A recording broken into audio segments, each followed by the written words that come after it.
So quick on the cons of working with a bank.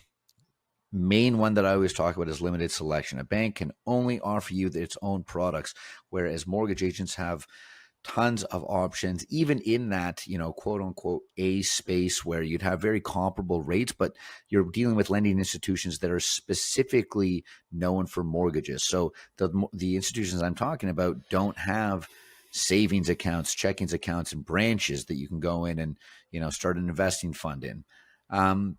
The other con of working with a bank are stricter conditions for approvals, right? Banks typically have higher eligibility requirements, which can make for more challenges when looking to be approved. Now, if you're listening to this show, I would say that you either will or you either do now or will eventually fall into that typically harder to get funded by your Schedule A, Classic A lender bank, just because after, for a lot of them, after you've hit 4 or 5 properties, they won't give you mortgages anymore. A lot of our listeners and a lot of our clients, Dan, have variable income where, 1 month is good, 1 month is not so good, or multiple businesses, right? Not a lot of the classic T4 employees. So, there's definitely benefits. There's pros and cons to going with both. The biggest pro that I would say, by using a mortgage agent right off the bat, especially if you plan on building a portfolio, is that will be an ongoing member of your power team. Whereas in a lot of cases, you may outgrow the bank or the bank employee might switch you out. You might not have that go-to person there. So that would be my main and probably final piece there. Yeah, I don't have much to add to that. I think it's very well said. The one question that I would have for you is, like, as an individual, like, I know for me as a real estate professional, one of the things that's really helped me is just being in the market, understanding valuations, seeing deals as they come up, right? Like, I do a lot of lender dispositions, so like power of sale work. And I see a lot of deals come in that are going power of sale. And that can be helpful for me, if I see deals that I want to purchase, or, can help me understand what rents are in different buildings, understand what cap rates are, understand trends if prices are going up and down, and kind of get ahead of them, kind of have an ear to the ground sentiment. So it's pretty clear to me how I get a benefit of being a real estate professional, like a realtor as an investor. How do you find it helps you, being a mortgage broker helps you get a bit of an advantage maybe, or just how has it kind of helped you as a real estate investor?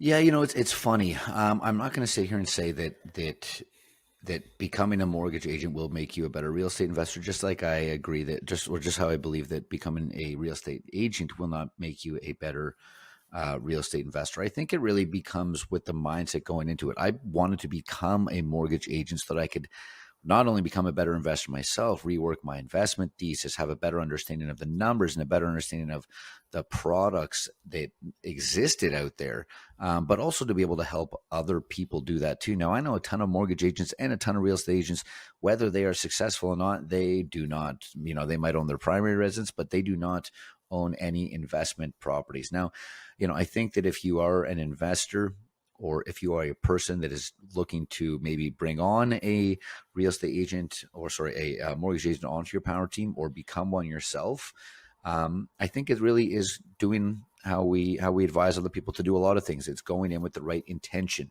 I work a lot with investor-focused realtors, or I help people that are buying their first property and then are going to look at buying their next property with us. And Dan, some cases I'm working with clients for years before we maybe get that first or that second transaction kind of thing. So, me going into this has really transformed the way that I look at real estate. I really look at it more from a financial standpoint and a numbers standpoint at this point, and really in a way that I can use these financial instruments to help push my thesis along and to help me grow in faster and more strategic ways. Yeah, I think being in touch with like lenders as well and understanding what, like, you know, what deals are getting funded, right? You're seeing like you start to get a little bit of a touch for like the qualitative portion of it.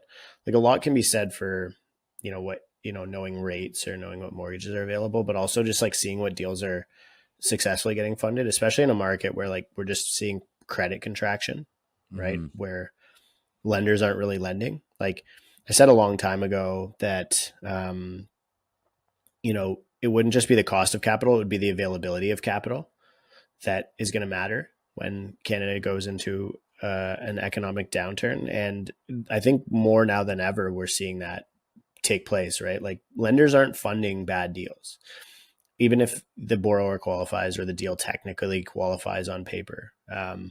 You know, they're much more strict because they're seeing all of the losses that have accumulated from bad deals, bad investors, bad strategies over the past. And I think as a broker, seeing what lenders are funding what deals are getting pushed through, what deals are going power of sale, right?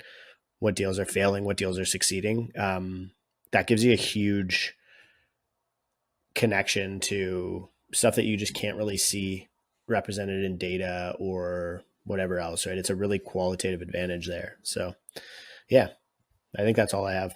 Yeah, awesome.